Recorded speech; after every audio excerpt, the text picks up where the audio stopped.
రాష్ట్ర రాజధాని అమరావతిపై ముఖ్యమంత్రి చంద్రబాబు నాయుడు వ్యవహరిస్తున్న తీరును వైసీపీ నేత మాజీ ఆర్థిక మంత్రి బుగ్గన రాజేంద్రనాథ్ తీవ్రంగా విమర్శించారు. ఈ రోజు కర్నూలులో మీడియా ప్రతినిధులతో మాట్లాడిన ఆయన కూటమి ప్రభుత్వం వెనుకబడిన ప్రాంతాల అభివృద్ధిని పూర్తిగా విస్మరిస్తుందని ఆరోపించారు.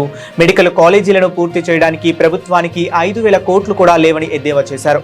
ఉద్యోగుల జీతాలకు డబ్బులు లేవని చెబుతూ అమరావతిలో మాత్రం లక్షల కోట్లు ఖర్చు చేస్తామనడం విడ్డూరంగా ఉందని మండిపడ్డారు.